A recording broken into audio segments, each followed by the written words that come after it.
Okay, I'm going to read to you just a tiny bit out of this. And by tiny bit, I mean, what? Okay, say goodbye to my Christmas tree, because it's going to go bye-bye. Bye-bye, Christmas tree. Let me sing some. Jingle bells, jingle all the way. That's all I know, let's go on a sleigh. Here we go, we're away. Is that how it goes?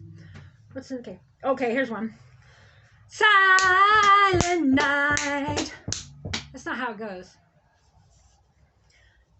Silent night. Holy night. All is calm. All is bright. Did you see that? Neither one of those. Neither one of those lit. Why don't you want a light? Spirit said, shut your mouth and maybe it will. See the shadow now behind me? Okay. Just calm it. Okay. What was I going to read to you? Okay, there it is. Okay. Let's see. Yes, I did. I understand now that from somewhere in the center of my being, I can control what we call reality, changing it through my own will. I recall what Umai told me about the two tasks people must accomplish: to create their reality and to create themselves. This book is called Entering the Circle, Ancient Secrets of Siberian Wisdom Discovered by a Russian Psychiatrist. Olga, and then the last name is Kharitidi. It's a really good book. Okay, I know she has more to explain to me, and I'm eager to talk to her about it. I want to see Umai. I tell my teacher, sensing that he knows he may be able to connect me with her. It's impossible for you to see her again. She did what was needed, and now it's over. No! I want to see her. I'm screaming at my teacher. I realize how much I've missed her, and I would do almost anything to see her again. It's impossible, he repeats. His voice sounds exasperated, as if he's speaking to a disobedient child. But there's no stopping me. You are wrong. It's possible. I insist, realizing that I am now able to manage reality.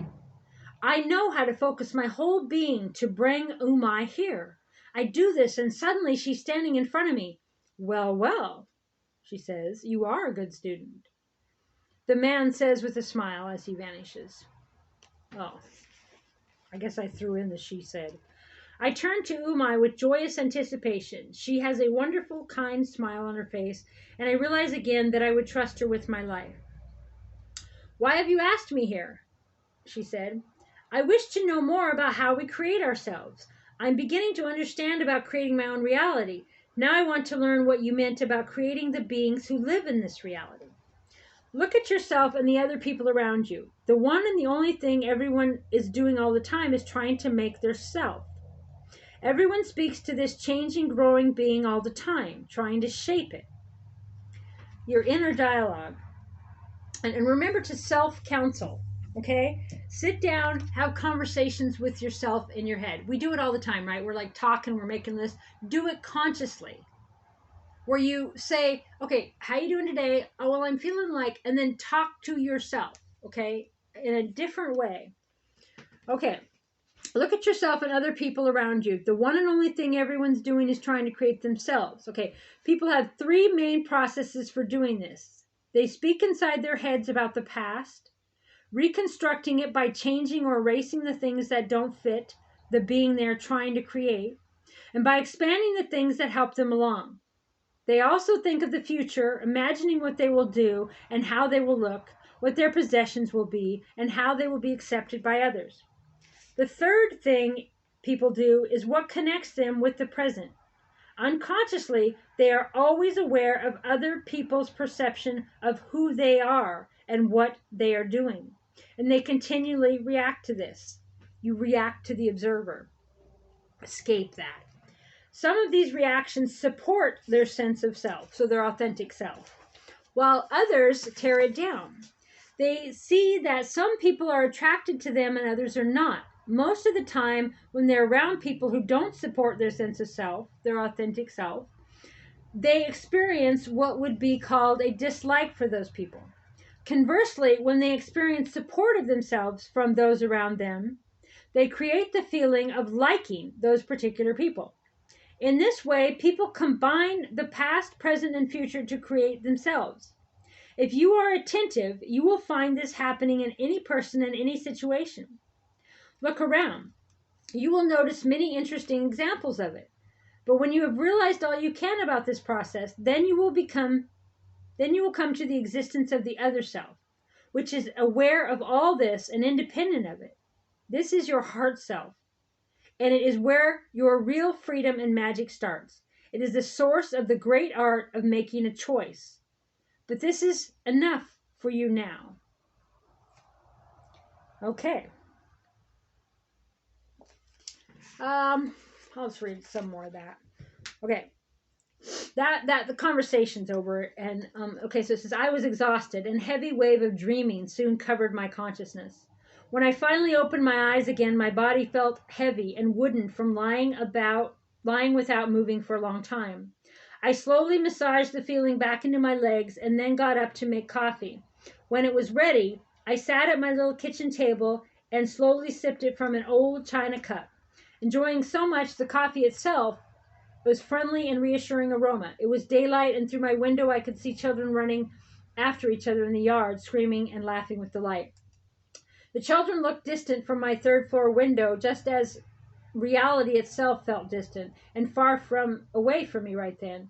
My head was still heavy, and my body lingered in that halfway state between sleep and wakefulness. I knew I needed to think everything through in order to understand it, but I was not ready to do that now. My consciousness was still too disordered to try to bring my life back to normal. For the time being, I would have to leave it as a job for my unconscious. My immediate task was to prepare to go back to work the next day. There were many things to do, and I went to bed quite late. This served me well, as I fell asleep quickly into a deep sleep that finally was without dreams.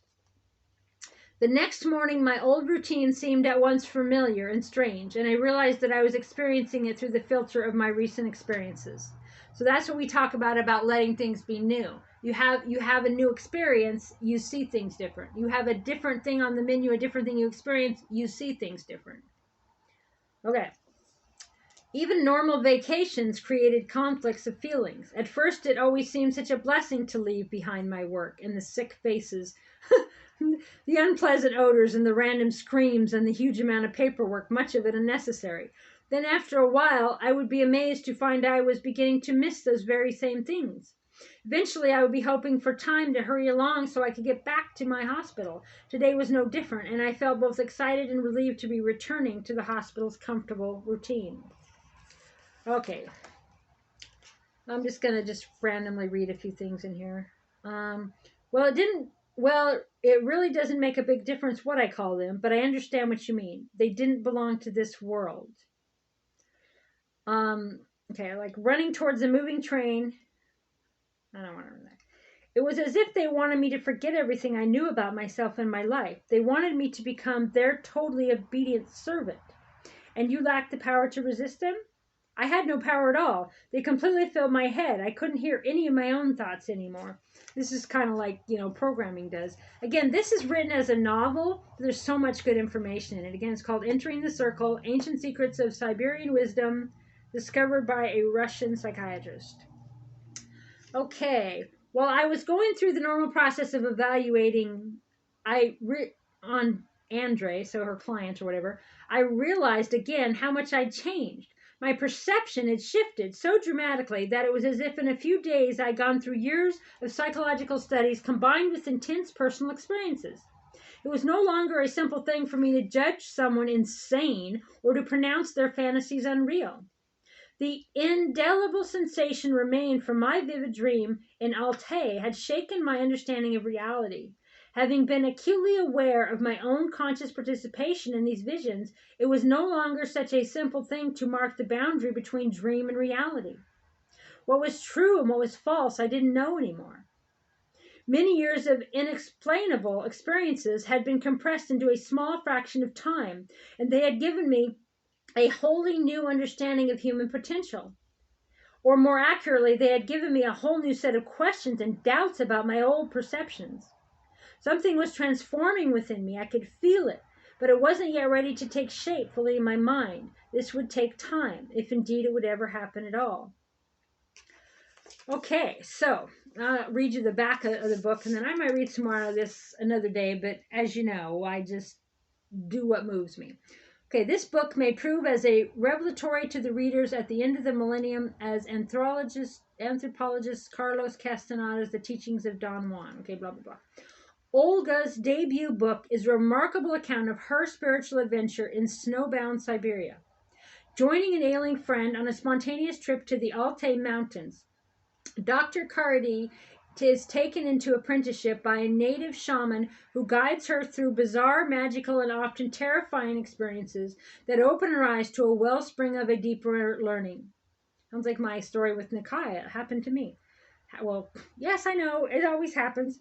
Okay, on the road to Belovodia, a fabled civilization of highly evolved beings, she encounters revolutionary mystical teachings while discovering ancient secrets of magic and healing. At once a modern odyssey and a timeless dreamscape. Entering the Circle is an inspiring story of personal growth and an insightful work about the limitless potential of the human spirit. Okay, so there you go. All right. Well, I wish y'all peace and love. And, well, you know, all those other good things. And this smoke is just peace, contentment, abundance, perfect health for you. All right. Well, Happy New Year. Happy New Year. All right. Time for my hat to go back home. You're such a dork. I know, right? Could you just hang up the phone? It's not a phone. It's a video, you dork. Okay. Bye for now. Talk when we do.